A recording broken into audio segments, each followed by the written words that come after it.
This young man is Hibiki. Today is the mock exam day, so after finishing his exam, he waited for his close friend Daichai. Daichai was very worried, unsure if he did well on the test, while Hibiki was completely opposite, extremely calm, because he was very intelligent.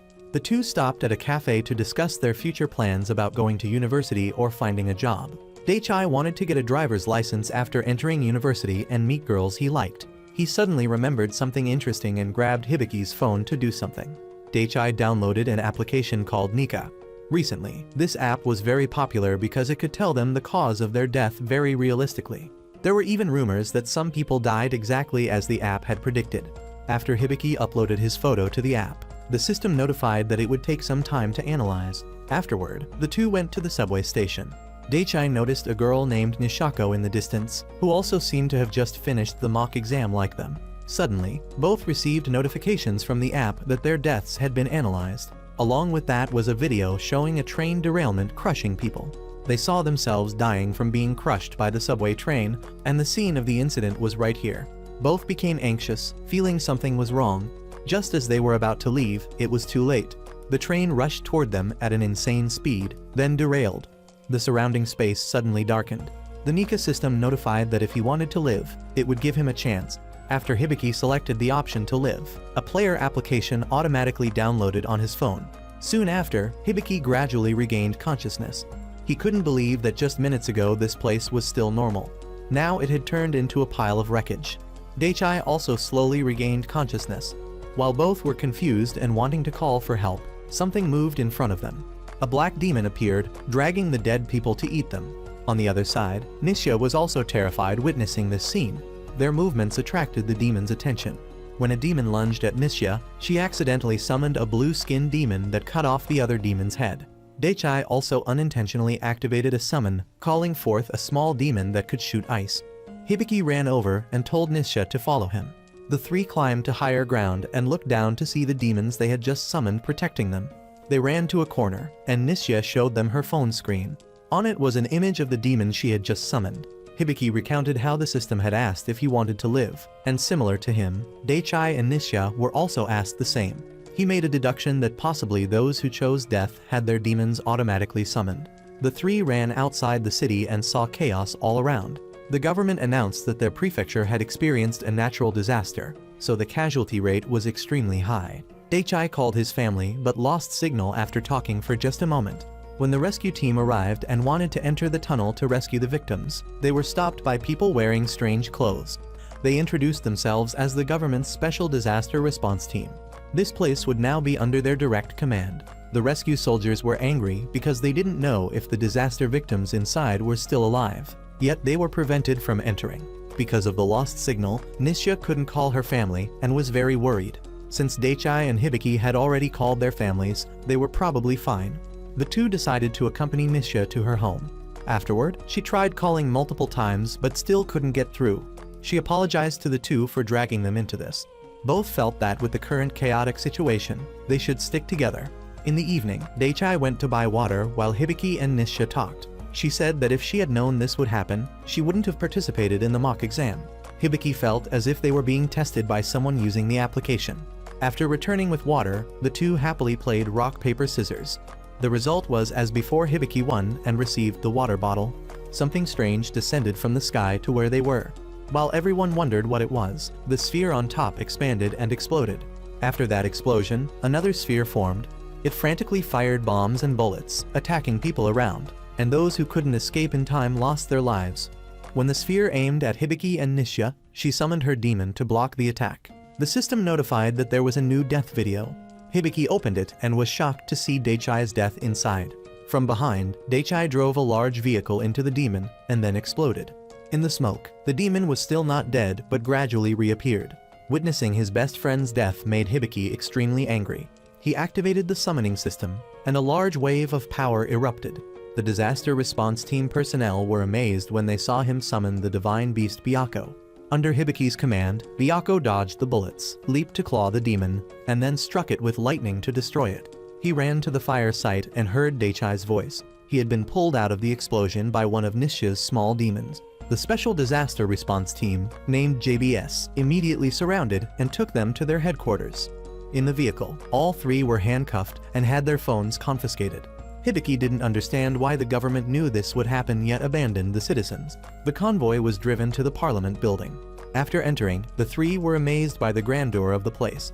A white-haired man approached, and everyone saluted him. Daichai and Nisha were taken to a glass room, while Hibiki was led elsewhere. He asked why only he was being taken separately. The woman told him they would reveal the truth to him. Behind the door was an enormous computer system. She introduced herself as Deputy Commander Sako. For a long time, JBS had been tasked with monitoring a barrier covering Japan to protect its citizens. This barrier was a spiritual system, and if it were broken, the enemy mysterious phenomena would invade and attack them. And Hibiki had summoned Byakko, one of the 4 divine beasts of China. An ordinary person couldn't summon such a powerful demon. In this sector, no one had ever summoned a demon as powerful as he did. Since ancient times, there were many ways to summon demons. JBS had researched and integrated it into phones to summon demons. Normal people wouldn't be able to access it. However, someone had created an application and distributed it so that citizens could download and summon demons. Hibiki was very upset that they knew this would happen, and moreover, this place had extremely modern equipment. Yet they didn't use it to help the citizens but selfishly kept it for themselves. The white-haired commander explained that the demons that would appear later would be even more terrible than the one he had just destroyed. There were 6 disaster-level beings equivalent to the 6 upcoming days, and they would have to stop them, or the world would be swallowed and disappear. These 6 were called Septentrians. Hibiki had summoned the white tiger Byakko, so he had the ability to help JBS destroy the Septentrians. The scientists at JBS, after research, realized that the player application was completely different from the application they had designed. The next day, Nisha asked what would happen to them. Hibiki assured her nothing would happen as long as they stayed put. That evening, they were driven home by Sako. She said that according to the agreement, she would take Daichai and Nisha home, but Hibiki would have to join them in the fight. Daichai tried to stop Hibiki because it was too dangerous. Unfortunately, the city where Nisha's family lived was covered in smoke, and the road ahead was congested. They consoled her that nothing bad would happen. Now they would go to a refugee camp to find Nisha's family. They arrived at a large building where many people had already come to seek shelter. Sako returned their phones to them and left. Despite searching the information board, they still had no information about Nisha's family. She was very panicked when she couldn't find her family. Suddenly, a demon burst through the glass door, scaring everyone into running away. The demon targeted a young boy. Hibiki couldn't stand by any longer and summoned Byakko to take it outside. Sako, who hadn't driven far, saw Byakko fighting. After one demon was killed by Byakko, a whole horde of demons rushed in. Daichai wanted to summon a demon to help, but his little demon hadn't been recreated yet. Daichai wanted to stop Hibiki, arguing that even though he had great power, it didn't mean he had to risk his life fighting. As for Hibiki, he wanted to use his power to save people. The number of flying demons kept increasing. Fortunately, Sako came to help, saying she didn't see any players around. It was possible that a broken phone was automatically summoning demons. They split up. Hibiki stayed to kill demons while Sako ran to find the phone. She found a dead player with a phone continuously summoning his demons. She immediately crushed the phone to stop the summons. The citizens who witnessed Hibiki fighting feared he would attack them. The boy he had saved earlier spoke up to thank him. Afterward, the three met with a commander. They realized the current situation was extremely serious, so they would stay to help. The commander gave them their first mission, to find the JBS scientist who had gone missing after the Septentrians appeared. Before leaving, Hibiki suggested that the other two should stay behind, but Daichai couldn't let his close friend go alone, so he disagreed. Daichai was delighted that he had bought other demons in the App Store. Although somewhat afraid of the power he now possessed, Hibiki still had to use it to protect those he cherished. After taking the subway, the three reached the Osaka area and met the JBS personnel at this branch. Here they also met two new players, Hinako and Kita. Just like their group, these two had only joined JBS yesterday. The young Kita had a stubborn personality. He didn't want to participate in the search mission and left alone to hunt demons. The group went to Dr. Kano's underground laboratory. There were no signs of a struggle, nor any indication that she had left the building, as if the scientist had vanished from the earth. Kita, while killing demons and destroying phones of the dead, accidentally spotted a demon flying furtively in the sky and chased after it. Daichai didn't understand why. Now that they were all players, they weren't assigned to kill demons, but instead were doing these other tasks. Surely the commander had another agenda. Just then, the system reported that the barrier wall was under attack. JBS's barrier had many walls, so normally it couldn't be broken from the outside. Inexplicably, the system suddenly reported an error due to a hacker attacking their system. Layer by layer, the protection was being destroyed by the hacker. Hinako asked why they couldn't just unplug the network to stop the attack. The old man refused because if they did, Osaka would lose magical protection, and the Septentrians would invade and attack them. Hibiki realized that the commander had known this in advance, which was why he had assigned the mission to come here. The app notified of a new death video. Hinako watched and saw it was Kita's death. Hibiki told her to look around to see where it was. Then he ran to tell the staff to locate that area. While the old man was scolding him, saying he was doing something useless, the female staff had located the area and discovered that the hacker attacking their system was in a park near this area. The commander contacted them and told them to quickly go and stop the hacker. Teams nearby would come to support. Hibiki wanted clarification, asking if he had known about this in advance. The commander only gave an ambiguous answer without giving him a straight answer. Kita, while chasing the demon, entered an abandoned park. Suddenly, two demons appeared from behind and attacked. They were horse-faced demons from mythology. Kita immediately summoned a red-skinned warrior to fight them. Although they weren't individually powerful, they were numerous and continuously summoned. While dodging an attack from a demon, Kita was falling towards a sharp iron spike. Thinking he would die there, he was fortunate that Hinako appeared in time and had her flying demon pull him up. The horse-faced demon, wanting to take advantage of the opportunity to attack, was killed by Hibiki's white tiger. Everyone was relieved that they had arrived in time. Daichai said he would find the hacker controlling the demons and summon the demons he had just bought. Unexpectedly, they were very useless, being scared off and scattering as soon as they charged in. Sako called Hibiki to inform him that only his group had safely reached there. Other groups on the way had all been killed. The commander told him to quickly find the hacker, who was about 50 meters away from them. Hibiki told Daichai and Nishia to find the hacker, while he and the others would stay and fight. Despite the three supporting each other in battle, it was still very difficult because there were too many enemies, and everyone was exhausted. The commander ordered the use of Amadan, a new virus that the scientist had invented. Sako was worried because using it without the scientist would be very dangerous. In the end, she had to obey. Immediately, all enemy demons froze and couldn't move. They would be unable to attack for a short time. By now, Nishia and Daichai had also spotted the hacker. When she summoned her blue demon, they were shocked to see that the person sitting inside was actually the scientist.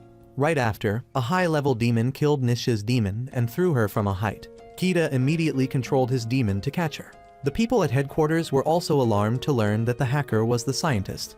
She had been completely brainwashed by the enemy and only followed orders. The white tiger and Hinako's demon attacked the high-level demon together, but surprisingly, it could block their attacks with one hand. Then it struck Hinako's demon with lightning, killing it. Hibiki told Kita to join forces with him to attack it. The hacker had now attacked the final defensive layer of the system. The white tiger charged at the demon.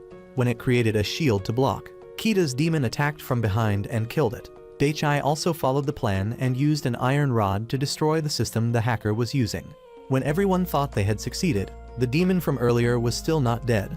It suddenly struck lightning at Kita and Hibiki. Kita immediately pushed Hibiki away, but he himself took the hit and lost his life. The hacker system was activated again, destroying the final defensive layer. After the battle, everyone was injured. Hibiki was shocked to see that Kita had died. They couldn't change the future. The defensive layer disappeared, and the Septentrian disaster appeared and entered Osaka. Hibiki deeply blamed himself for being careless, which led to Kita's death. He was taken by JBS personnel to a position to prepare for battle with the Septentrian. It was a gigantic entity slowly flying into the center. Rows of military tanks fired at it, but to no avail. The Septentrian released small demons that attached to the tanks, causing them to explode. A white-haired man sitting on the bridge talked to a high-level demon, saying that humans were insignificant when facing this. Sako announced the gathering of player teams along the Septentrian's path to block it. This was nothing but a wall of flesh. Daichai also wanted to join the battle to help everyone, but because his demon level was too weak, he couldn't join the combat team. He was assigned to the medical team to help others. Before going into battle, Hinako told Nishia to stay here with Hibiki. He was now drowning in guilt over Kita's death and needed someone by his side. Hibiki was with the main force at the last line. The commander told him that Kita died protecting him, which was honorable. Those without power were just trash, so there was no need to care about them. The Septentrian had entered the city. Hundreds of players controlled demons to attack it, but all in vain. The Septentrian only launched one wave of attacks and completely destroyed the first line of defense. Nisha ran everywhere looking for Hibiki. She asked a staff member where he was. When she learned he was on the building in front, she ran up there. When the Septentrians reached the second line of defense, it used magic to shoot a beam of destruction at the headquarters. The entire city shook violently. The outer protective layer of the headquarters was completely destroyed, and one more strike would cause Osaka to fall. Underground, after the Septentrians' attack, everything around was frozen. Even the medical team had been destroyed. Daichi was extremely worried and called Hibiki, telling him to come down, saying that if he continued to follow JBS's orders up there, he would die. He decided to go to the front line to fight rather than stay here watching people die. The commander said he was a fool, but didn't need to worry because someone had already replaced that position. It was none other than Nisha, who was running up to the rooftop looking for Hibiki. Because he had ridden away on his tiger, the two couldn't meet. At this defense line, those controlling flying demons, including Hinako, attacked the Septentrians. When an explosive demon rushed toward her and exploded, Hibiki's white tiger blocked it. She told him to quickly retreat to the rear defense line, but he refused. The white tiger struck down lightning, but the Septentrians was unharmed. Instead, it attacked more fiercely. The white tiger was also shot down and fell to the ground. The demons immediately targeted the white tiger and Hibiki, and everyone in the team rushed in to shield him. When he regained consciousness, he saw feathers from flying demons falling everywhere. Many people had lost their lives protecting him. Hinako was now also severely injured with blood flowing continuously. She said Nisha had gone to that building to look for him. While he was falling into despair, the mysterious white-haired man appeared. He introduced himself as Akko, a friend of the commander. He said Hibiki had been dragged into this battle. Hinako was severely injured protecting him, and now the remaining person was about to be dragged into this battle too. He suddenly realized it was Nisha. She had received orders to replace Hibiki's position to protect the last line of defense. Akko thought that everything was because of him. Those with power would more or less cause danger to those around them. As the Septentrians moved closer, Nisha summoned a new demon. Everyone was shocked. It was none other than the goddess Haim. The old man didn't know who these young people were to have such powerful demons. Haim destroyed the explosive demons rushing in, then attacked the Septentrians with a shock wave. Although Haim was very powerful, Nisha's physical strength was limited and couldn't control it for long. The Septentrians began gathering energy to release a magical light beam. Suddenly, it was attacked by Hibiki's white tiger, causing it to redirect its attack into the sky. Taking this opportunity, the white tiger exerted all its power to destroy the core of the Septentrians, causing it to vanish. Everyone rejoiced that the campaign against the Septentrians had succeeded. Unexpectedly, at this moment, it still had some power left and was about to aim at Hibiki when it was cut in half by a demon. The man who owned the demon approached. He said he was a former member of JBS and currently hated JBS to the core. He told Hibiki to come with him.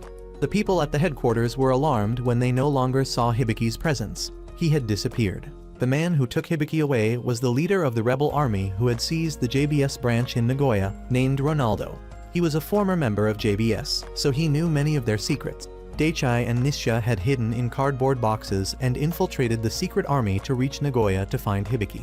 The two were extremely worried after receiving the death video about Hibiki's death. According to calculations, the next place the Septentrians would attack would be Nagoya. The female scientist, after many days of unconsciousness, had now regained consciousness. She immediately set to work restoring the system she had destroyed. Sako went home, remembering the first time they met several years ago. He had invited her to become deputy commander because, according to him, those with ability should stand in positions they deserve. At a restaurant in Nagoya, a pair of siblings were staying there. They were from JBS, and after arriving in Nagoya, they had lost contact with the headquarters. Today, they would continue their mission to enter the territory of the rebels for investigation. They would use a tunnel that the rebels didn't know about to enter. Daichi and Nisha walked around the city and saw that the scene here was as devastated as Osaka. In front of them was a crowd of citizens gathering. Suddenly, a man who looked like a thug approached, startling them both. He took water and food from a box and gave it to the refugees. He said that the current government had abandoned the people, so they had no choice but to take care of themselves. But upon closer inspection, those food portions were from JBS. Perhaps these people had stolen food from JBS and provided it to the citizens. Suddenly, a group of demons appeared from nowhere and attacked them. Daichi wanted to help by summoning demons, but they were still cowardly demons that were scared by the enemy. It wasn't until Nisha called out Haim that all of them were destroyed. The rebels in this place, seeing that they were players, surrounded them. In a room where injured players were, this girl was a JBS doctor in the secret army. The players blamed her because JBS knew everything but abandoned the citizens. In fact, they didn't know anything and only followed the commander's directions. Ronaldo came over and told them to stop blaming her. Then he also returned the summoning phone to the girl. Although she belonged to JBS, their enemy, she needed it to protect others. She wanted to know why he seized this branch. Ronaldo revealed a secret to them. After all the Septentrians were destroyed, Commander Yamato would implement a dictatorship. He would lead the new world, and the strong would be under his command. He wasn't making baseless claims. Previously, he was an inspector installed by the government into JBS. After some time, he discovered that Yamato was a schemer. To him, they were just tools to help him reach the top. Nothing more, nothing less. Ronaldo led Hibiki to their control room. Although this place was more rundown compared to Hibiki's headquarters, they had powerful demons that could fight against the Septentriani. The female JBS doctor also shyly said she would join them in fighting against the Septentriani. Yamato, at this time, was playing chess alone. He thought they were fools who would soon realize the harsh reality. This world was not for the weak. From a young age, Yamato was a genius with an extremely arrogant attitude, looking down on subordinates. His clan had long researched ways to summon demons. When applied to Yamato, unexpectedly, the power eruption was enormous. The demon he summoned was the Black Lion, Cerberus. The Black Lion was extremely fierce and lost control, attacking the scientists. In the fire, when Cerberus came before Yamato, it knelt before him. Some time later, Akko came to find Yamato. He was so intelligent that Yamato was still no match when playing chess. And so, they became friends. Back to the present, Akko came to Yamato again, saying that Yamato hadn't changed at all compared to before. Just as he was about to leave, Yamato's phone showed a notification about a death video, which was a video about Hibiki's death. In Nagoya, Ronaldo led everyone to the position where the third Septentriani would appear. He knew about it based on the covenant of the Yamato clan. The female doctor knew about Hibiki, so she asked why he was following the rebels. He thought that if he followed JBS, he wouldn't be able to save anyone. Yamato's ideal was to sacrifice others to reach the top, and he didn't want to follow such a person. At this moment, Yo came to tell Hibiki that there were people claiming to be his friends. No sooner had she finished speaking than Daichai and Nishir rushed in. The three were delighted to see each other. They told him about the death video they had received. They wanted him to return to Tokyo with them and leave this battle, but he refused. He would stop the Septentriani that was about to appear. Daichai was very angry because his death in the death video was at this place.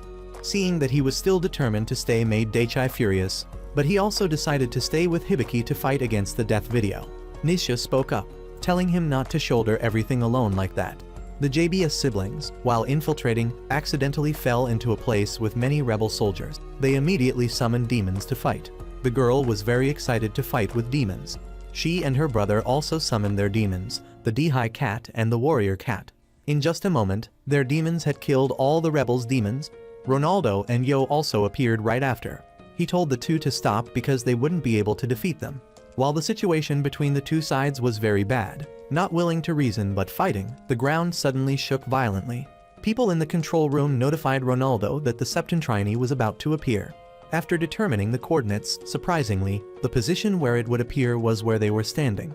A magic gate opened, and the Septentriani, with a circular shape and spikes, was summoned.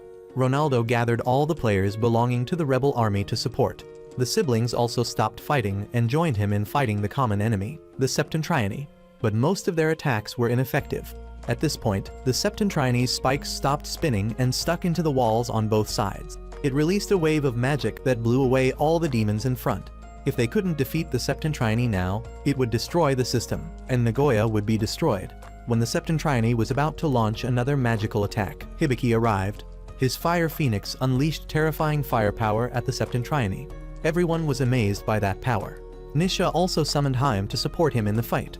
The female doctor called out a demon that played an instrument, which had a special skill that weakened enemies. The Septentriani's body gradually had cracks. Suddenly, it glowed, and the ring separated. The magical power of the Septentriani suddenly increased dramatically. Hibiki ordered the Fire Phoenix to stop it, but it was too late. It fired a destructive beam that killed the Fire Phoenix and other demons. Daichai realized that in the death video, Hibiki would die from that beam. He immediately summoned the White Tiger, but it also suffered the same fate, being erased by the Septentriani. The system on the phone immediately reported an error and stopped summoning. The Septentriani aimed its next attack at him. In this life or death situation, Yamato's Black Lion rushed in, bit off the Septentriani's spike, and stopped it. His clan had modified and fine-tuned the skills for demons. The Black Lion fired a shock wave that destroyed the Septentriani in one move. The system screen had also been successfully hacked by the female scientist. Hibiki was very angry that he had such great power but didn't protect people. Instead, he just stood behind giving orders, causing people to face death. To Yamato, they were just pawns, and he was a special pawn. Ronaldo also spoke up, saying he couldn't accept the dictatorial world where the strong held power that Yamato wanted to create. The people belonging to JBS were surprised when they learned this secret.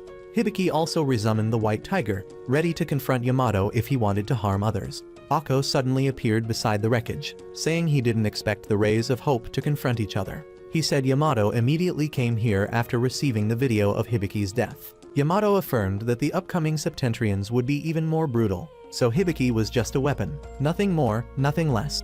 Akko then said, if Yamato hadn't arrived in time earlier, Hibiki would have died. So now, what was his decision? Go with Yamato or stay? It would be extremely important, affecting the future. Ronaldo advised Hibiki not to go with him. A flame suddenly surrounded him, preventing him from approaching Hibiki. The demon appearing beside Akko spoke up, telling him to be quiet. Everyone was surprised to see a demon that could talk like that for the first time.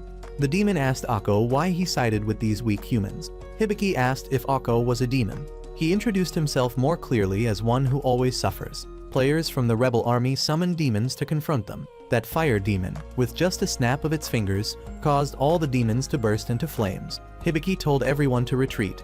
He would fight them. Akko revealed a truth. The summoning application they were using was created by him. Humans were very weak and completely helpless against the Septentrians' attacks. So he created the summoning application for them to use against demons. Yamato told Hibiki that the next Septentriani would appear tomorrow. It would appear in multiple locations, Tokyo, Osaka, and Nagoya. It would simultaneously attack the 3 headquarters in the 3 regions. Only demons at the same level as Hibiki's White Tiger would be allowed to participate in the battle. He assured Yamato that he would use the power he possessed to destroy the Septentriani. So if he had misguided ideals, he wouldn't overlook it. In the end, he decided to separate from both JBS and the rebel army to fight independently. Yamato didn't capture Ronaldo, the rebel commander, but let him command this place against the Septentriani tomorrow. Aina ran over to ask Hibiki who the striped shirt man was. But when they looked over, no one was there anymore.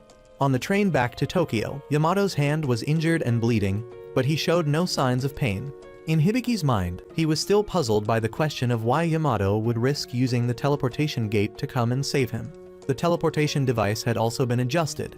That evening, all staff underwent a general health check. While Hibiki and Daichai were talking and teasing each other, Daichai was somewhat reserved, unlike before. Hibiki immediately noticed and said that if Daichai and Nisha hadn't come to help, he would have been in trouble. Thanks to that, the awkwardness between the two was removed. In the conversation between the female doctor and Nisha, the two also became close. Nisha was curious why she joined JBS. The female doctor didn't hide anything and revealed. Previously, she was just an ordinary doctor, but then one day, some people appeared saying they were from the government and invited her to join JBS. Anyway, the salary here was better than outside, so she agreed. It was known that she had a young child, so after joining JBS, her daughter was also protected. The female doctor complimented Nisha, saying she was doing very well. When she tried her best for her friends, for the person she loved, Nisha blushed and denied it. But the female doctor had long realized she liked Hibiki.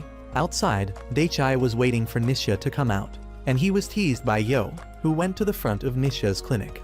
At this time, Hibiki also came, and just as the room opened, seeing 3 men in front of her, including Hibiki, she was very embarrassed and beat them all up.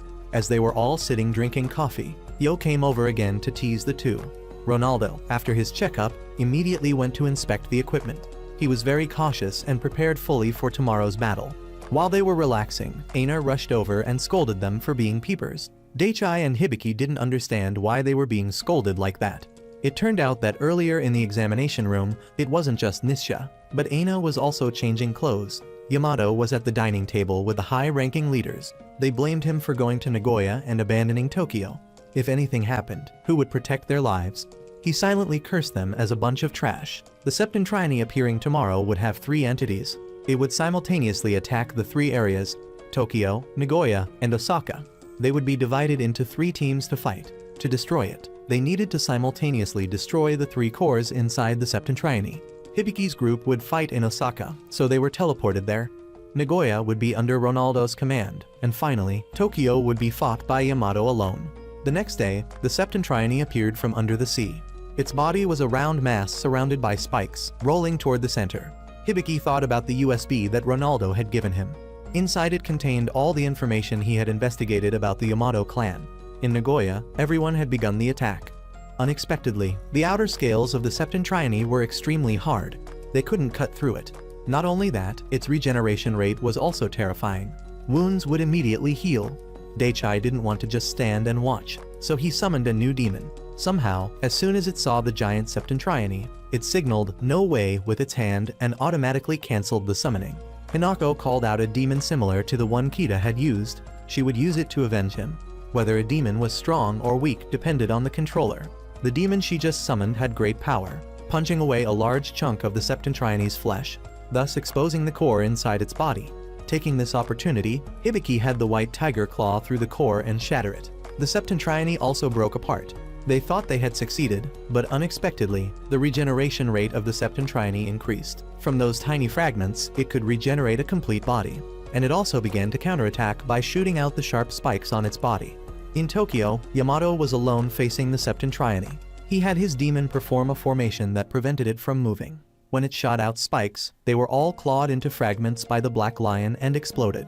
He announced to the 2 groups in the other 2 areas that they would time it to simultaneously destroy its core. In the Nagoya group, they were very helpless because no matter what they did, they couldn't stop it. When Einer received a death video about the deaths of people in Nagoya, Hibiki immediately called Ronaldo, telling him to quickly leave there. He, the female doctor, and Yo all refused because if they left, who would have the ability to stop it? Moreover, Hibiki's death yesterday had been changed, so they might be able to do the same. Ronaldo instructed the 2 that if they sensed danger, they must leave immediately. Both agreed because they had no intention of dying there but would return. Currently, the Septentriani had come very close to the headquarters. Aina looked at it rolling forward, destroying the place that held her memories with her father, causing anger to surge within her. When her index reached 100%, she summoned a new demon. The demon only played 1 note, and the Septentriani was pierced by huge sharp ice chunks, revealing the core. In Osaka, Hinako had also exposed the Septentriani's core. After knowing that both sides had exposed the Septentriani's core, Yamato ordered his demon to destroy the outer surface of the Septentriani. Then all 3 places simultaneously aimed at the core to destroy it. A large explosion was created, and the Septentriani was destroyed. Unexpectedly, even though it was dead, its spikes didn't disappear. They automatically shot forward toward the car where Ronaldo's group was sitting. Hibiki and Nisha frantically called Ronaldo and the female doctor, but no one answered. Aina luckily survived after being pulled away by Jingo at the risk of his life. When she returned, calling everyone, telling them not to be dead, but no one answered. It began to rain, and she screamed, crying miserably. Ronaldo, the female doctor, and Yo were confirmed dead in action. Hibiki and Nisha also burst into tears at their deaths. Hibiki looked at the setting sun in front and wondered what Septentrians really were. Was this a dream? Akko appeared and told him this was reality. He said he wasn't a demon, but he couldn't help humans because this was a human trial. What was testing them was Polaris, the creator deity. Polaris concluded that humans were not the best species. Humans had no will to progress, but kept growing stronger. Polaris thought that this was against natural law, so he decided to destroy humankind. Akko also had thoughts similar to Hibiki's that Polaris was thinking wrongly, but he couldn't fight against it because he was Polaris's holy sword. In other words, he was a Septentriani. According to him, Septentrians were bodies created by Polaris used to maintain the law. But he was a defective Septentriani, having emotions like humans. He would feel pain and sadness when humans died. Because he couldn't intervene to help humans, he created the summoning application for humans as a weapon to fight against Polaris. In the space ahead, everywhere was being invaded by the void. The presence and existence of humans would all disappear as if they had never existed. Hibiki could only utter one thing, that this world was about to end. Hibiki woke up and was startled to see Akko sitting in front of him. He was feeling bored, so he came to play. Hearing Akko mention Yamato, he asked what the relationship between them was. Akko didn't hide and revealed they were old friends. Since birth, Yamato had carried a great power within him. According to Yamato, a perfect world was one where only geniuses existed. Hibiki immediately disagreed because how could such a world be called perfect? He said Hibiki was also born with great power. Until he made a decision, it would be the right decision. He drank the coffee that Hibiki had just brewed but choked because it was bitter. So Hibiki gave him a sugar cube to adjust the taste. Akko was a Septentrian with emotions, so he was always immersed in suffering. Hibiki had changed his view of Akko. He said if he wasn't an enemy and had no schemes, he could stay here, which made Akko a bit happy. While the two were chatting, Daichai and Nisha came looking for him. The two were startled to see Akko. Daichai was worried that Akko had come to harm him, so he wanted to fight. But fortunately, Hibiki stopped him in time. Then he told the two about Akko's true identity. Although they were a bit alarmed, they trusted Hibiki. Nisha was a bit puzzled because Akko was hovering. He immediately descended to walk on feet, then raised many questions, not knowing whether humans walk with the right foot or left foot first. Yamato looked out the glass door, thinking that there were only 3 more Septentrians left, and his chest ached. Seeing this, the Black Lion came over to support him. Aina and Hinako were called to the planning room. The mission to destroy the next Septentrian required their power. They would base it on the results of the health check and according to each person's ability to deal with the Septentrian. Not long after, the Septentrian appeared. Hibiki was worried when only Hinako and Aina went into battle. Sako explained that this 5th Septentrian would appear in the ionosphere outside space. Only demons summoned by these two could reach there. Outside the Earth at this time, the Septentrian had been recreated with a gigantic size. When the campaign began, Hinako immediately danced the god sacrificing dance. The god she wanted to summon was Shiva, a god of destruction. As for Aina, she would summon a demon named Karma. It was a demon fascinated with young girls, and Aina was suitable to summon it. She shyly exposed her navel. Immediately, the demon was summoned. As soon as the Karma demon was summoned, they tied it to a large pillar. Outside in space, the Septentrian had gathered power and was shooting at them. The protective barrier was immediately activated to block it. When the god Shiva saw the seductive demon Karma in front, it went crazy, releasing power into the spear, shooting it at Karma to purify it. The spear continued to fly outside the Earth, destroying the Septentrian's core. They received information that the Septentrian no longer had life, but things didn't end there. After death, the 5th Septentrian didn't vanish like previous Septentrians but directly fell to Earth. Its volume was 500 cubic kilometers, so nothing could withstand it. The protective shield was later destroyed, and all the citizens in the city below who couldn't evacuate in time lost their lives. Fortunately, the tower was still unaffected. Hibiki angrily asked Yamato if he had known about this beforehand. He didn't refute but told him if he had a better option, to propose it. After returning to his room, he viewed the information inside the USB that Ronaldo had given him. That evening, Yamato opened a feast, but only he and the scientist ate. The rest didn't have the mood to pick up chopsticks. Hibiki and Yamato had a big argument about the deaths of thousands of citizens. He also stated the main reason for gathering everyone was to ask for opinions. This invasion would end in 2 more days. But there was a problem. After defeating the final Septentrian, they would meet Polaris, the creator deity. Hibiki revealed what JBS wanted to do: confront Polaris. Then they would use the algorithm coefficient they had researched to create a world according to their wishes, and that world would be a place only for geniuses. Yamato told everyone that they already knew everything, so there was nothing more to say, and he left. When Nisha was in her room, she looked at the photo taken with her family and sadly wanted to go home. At this moment, Sako came looking for her. She announced that tomorrow's mission had been decided. Nisha would die for everyone. To face the next Septentrian, only the god Loki had enough power to destroy it, and Nisha was the only one compatible for Loki to possess. Nisha's face darkened as she asked if her sacrifice would save everyone. After Sako left, she leaned against the wall and burst into tears. The next morning, because she was sad, she prepared a lavish meal for them. Nisha didn't hesitate to eat. Hibiki noticed that her attitude today seemed unusually cheerful. He said there were only 2 more days until the invasion would end, so they should survive together. Only Akko knew what was about to happen.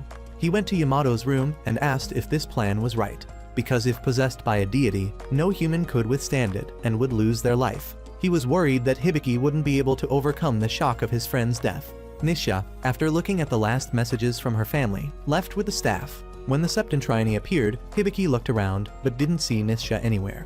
He recalled her attitude this morning. It seemed something had happened. The 6th Septentrian had the ability to replicate itself. When formed, it would continuously copy itself and then devour everything. The system screen showed them Nisha being tied to a special device. Loki and others were very angry when they saw Nisha being treated as a sacrifice. They wanted them to release Nisha. then fight together against the Septentrians. But Yamato replied that it was useless. The enemy had the ability to replicate infinitely. Even if their demons were strong, they would eventually run out of energy. The Septentrians had now flooded into the city. The sacrificial machine holding Nisha closed. Immediately, a huge summoning formation was created. Nisha screamed in pain in the sky. Daichai looked at the death video that had just appeared and was terrified. Inside was Nisha lying in a pool of blood. Hibiki didn't hesitate and ran outside. The god Loki had also been summoned and successfully possessed Nisha, but they were held back by the staff. The system began counting down until Loki lost control. Yamato activated the system to link himself with Loki to control it. Loki flew to Tokyo, then used a skill to activate the dragon vein underground. After that, the dragon Sako was awakened. There were only 60 seconds left before Loki lost control. Loki rushed in to devour the Septentrians that was continuously replicating. After a pursuit and kill, the dragon Sako had eaten all the Septentrians. Their campaign had succeeded easily, but now things were just beginning. Loki was gradually losing control. It had regained consciousness and was no longer controlled by Yamato. Nisha's consciousness of life had thus completely disappeared. Hibiki had ridden the white tiger to rush over, but was knocked away by Loki, who possessed Nisha. Yamato told him that what stood before him now was no longer Nisha, but Loki, so he should kill it. Hibiki heard this and screamed in pain. Daichai ran to Yamato, wanting him to stop. Yamato immediately said, "If you're useless, be quiet." He didn't stop but scolded their actions as unacceptable. They were selfish people who used his friend's life to exchange for their own survival. When he punched Yamato, Daichai was choked by him. Loki had now flown close. Numerous summoned demons fighting were all destroyed by Loki in less than 5 seconds. Hibiki shouted loudly, wanting to call Nisha to wake up, but it was useless. He threw a ball, and the white tiger rushed out to block it for him. Hibiki was blown away, falling from the high wall. At this moment, Yamato appeared and caught his hand. He asked what he was hesitating for and told his demon to kill Loki. But Hibiki didn't want to harm Nisha and told the Fire Phoenix to stop it. The White Tiger and Fire Phoenix frantically attacked Yamato's demon, then vanished together. Yamato was angry and wanted to hit Hibiki, but he said he would protect Nisha because he had promised her so. Loki didn't let them chat and shot down a beam of light. Hibiki threw Yamato aside, thinking he would die after that move. But no, he was struggling to resist it. The dragon vein energy was surging in Hibiki. The dragon Sako had chosen him. Yamato smiled because he also had the same quality as himself. He reached out his hand, telling him to grab it, but he pushed him away. He would use this power to protect everyone. He pushed back Loki's power and flew up. He still believed Nisha was still alive and called her name. In their unconsciousness, they saw each other. He begged her not to choose death, but to return with him. Nisha cried because she had no other choice but to sacrifice herself. In a world where her family and parents were no longer there, she didn't know what to do anymore. She didn't have a strong will like others, so how should she try? Hibiki shouted that being weak was okay. Everyone had their own weaknesses. Then he grabbed Nisha's hand and embraced her. The god Loki inside her body was pushed out. Nisha cried, saying she wanted to live. Seeing this scene, Yamato laughed, not expecting a miracle to happen. Hibiki then lost consciousness and lay in the special care room. Seeing him like that, everyone was heartbroken. Daichai was angry with himself. If he were stronger, it would have been better. Nisha realized that after defeating Loki, she could summon him. Aina came over and told her not to be sad anymore because it wasn't her fault. Jingo spoke up, saying that now the responsibility was all on their shoulders. Akko sat waiting in Hibiki's room, and as expected, he didn't return anymore. 2 high-level demons appeared, asking why he let things drag on like this.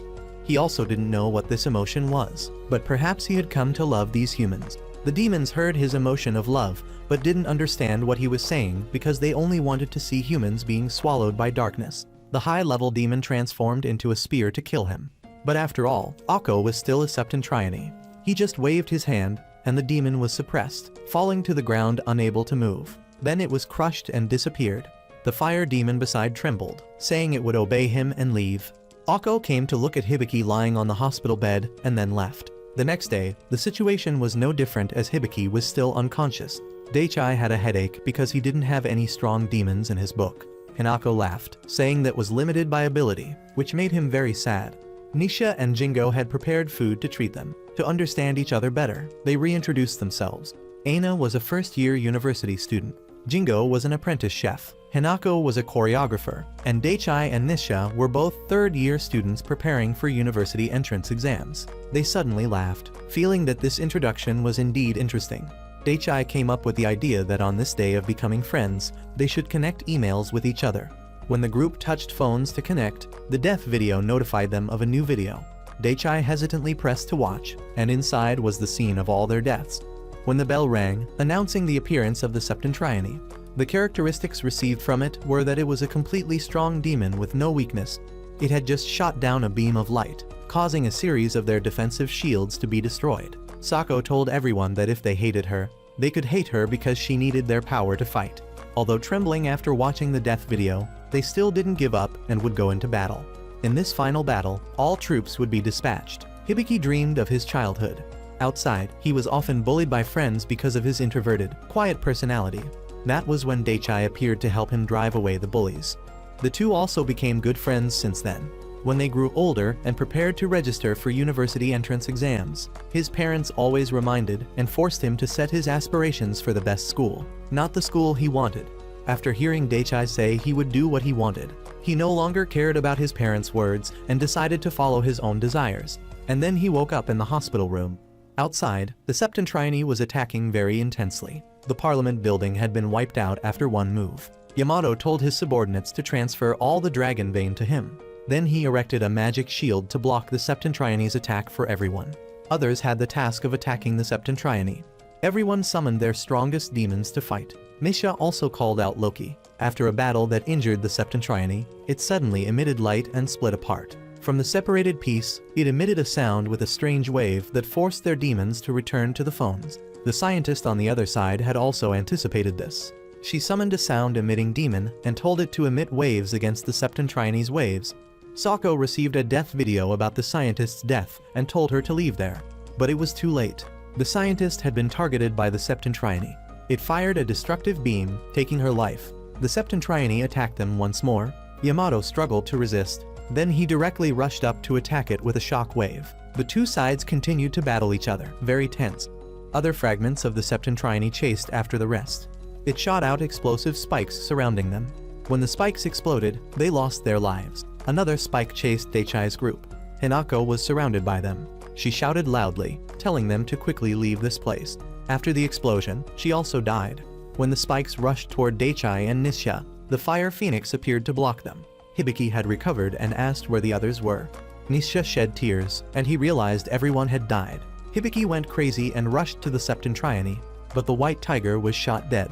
Yamato on the other side wasn't doing any better, and was knocked to the ground by the Septentriani. The Septentriani then unified, shooting down a terrible power that turned the ground into a large hole. Hibiki and Yamato were desperately resisting. Daichai was very angry, wondering why he always just stood watching his friends in danger. When Hibiki was about to be unable to resist anymore, a spirit rushed in and pushed the Septentriani away. It was a demon summoned by Daichai. It was the spirit Zack, an extremely powerful high-level demon. When the Septentriani wanted to unleash a magical light beam, it was destroyed by Hibiki and Yamato. They had successfully destroyed the final Septentriani. Hibiki wanted to stop him from creating a dictatorial world. He affirmed that if he tried to stop him, he would kill him. Akko flew over, saying he wouldn't let Yamato kill Hibiki. Akko had transferred the ray of hope from Yamato to Hibiki. He wanted the new world created to be like what Hibiki had said. So he would stop Yamato. He controlled steel wires to fight against Yamato's magic. Daichai didn't understand why they had defeated the Septentriani, but still weren't at peace. Yamato was currently no match for Akko. Whenever he was attacked, he would turn into a cube to dodge. Because the closer he was to the headquarters, the stronger Yamato would be, so he had lured Akko there. Akko had such a choice because after interacting with Hibiki, he felt like a human. He also said he didn't like the world Yamato wanted to create. Hibiki's phone notified him of the deaths of Yamato and Akko. He wanted to go there to stop them. Sako spoke up, saying she would go to help the commander. Although knowing she had brought a lot of pain to everyone, no matter what happened, she would still help the commander. Because in the past, she had been severely injured. So her work as a national agent had to stop. At that time, Yamato appeared and gave her a ray of hope. So if he wanted to see such a world, she would help him. Hibiki received another notification of Sako's death video. He wanted to stop her, but even though she knew she would die, she would still go. Then she let the flying demon take her to Yamato. Back to the battle between the two. Yamato was in a disadvantageous situation because his demon was still in the process of regeneration. He had realized that this summoning device would summon demons strong in proportion to one's own development, and he had defeated Septentrian number 7. So if there was enough time for it to regenerate, he could summon it. Akko didn't let that happen and continuously attacked. Yamato's magic shield had been destroyed. A steel wire rushed in, piercing through his leg. Other steel wires also simultaneously rushed in. In this dangerous situation, Sako had rushed over, using her own body to block it for him. She weakly said he was her reason for living and thanked him. Yamato was moved and called her a fool. That little time was enough for his demon to regenerate. He immediately summoned his strongest demon. The situation between the two sides had reversed. Akko, after blocking a series of punches from the demon, also lost the battle. Yamato wanted to change this world because fools had made it rotten, beyond repair, and he would be the only one to fix it. Akko asked why he had to shoulder everything himself. He also added that Yamato was very interesting, but he wouldn't let Yamato kill Hibiki. He then used steel wires to hold Yamato back and flew over to hug him tightly. Steel wires wrapped around the two. Akko decided to sacrifice himself with Yamato. When Hibiki ran over, Akko said goodbye and exploded. He was extremely sad, feeling that he had endured enough. Unexpectedly, Yamato was terribly formidable. He still hadn't died after Akko's finishing move. The world at this time began to crumble. The void was also gradually devouring everything. Yamato threw down the phone, summoning a demon to stop Hibiki, while he entered the teleportation gate to Polaris. Hibiki was completely no match for this high-level demon. Fortunately, Daichai had ordered the spirit to block it. Nisha also summoned Loki to help fight. The two told him to leave this place to them, and Hibiki should quickly go to the motorcycle. He trusted the two and rode the white tiger toward the gate. Looking at Daichai and Nisha being injured below, he held back tears and left. The two were also gradually being devoured by the void. Both were gradually losing consciousness and didn't even know who Hibiki was, just hoping that in the next life, they would still be friends. Hibiki entered the gate and saw Yamato there. The judgment here was that the two would battle each other, and the survivor would get to make a request. Both immediately summoned their demons, ready to fight. The white tiger and black lion rushed at each other, but the white tiger was pushed back. Hibiki had to use the power of the divine dragon to create a shield to block the flames. Yamato sighed that he was now as strong as himself. Yamato revealed what he knew, that both of them were born with special powers. In the end, they were just entertainment pawns of the god.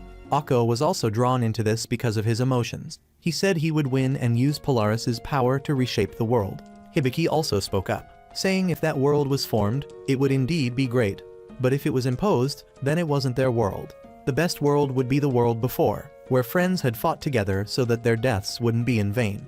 The two completely disagreed with each other's thoughts, and could only use battle to persuade the other. When the two demons rushed to fight again, the white tiger was bitten by the black lion and thrown away. Hibiki asked if on his path to reshape this world, he was always alone. Wasn't it very lonely? If he didn't care about having friends to aim for the future together, then why did he risk danger to come to Nagoyo to save him at that time? Yamato still insisted that he was just an important pawn in his plan. Hibiki immediately refuted. If from the beginning, he didn't see him as a friend, then the death video about his death wouldn't have appeared on his machine. It only shared with friends.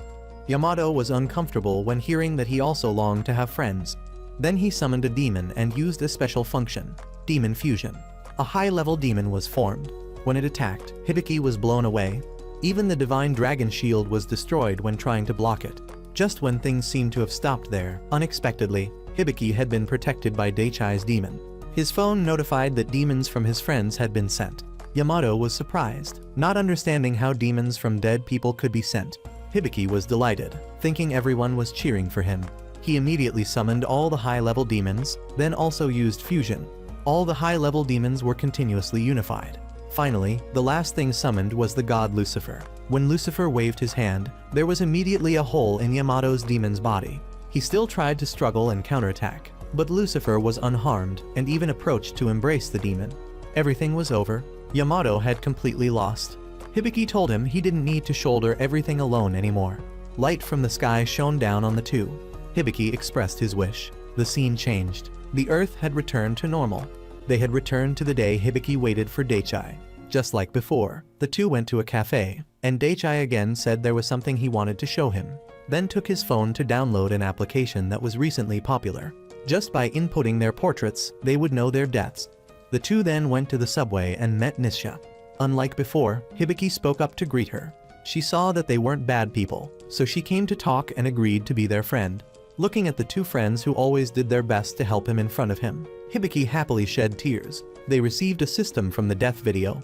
The death that Hibiki was determined to have would be being hit by a truck. Then when the subway train arrived, it no longer derailed but arrived at their place normally.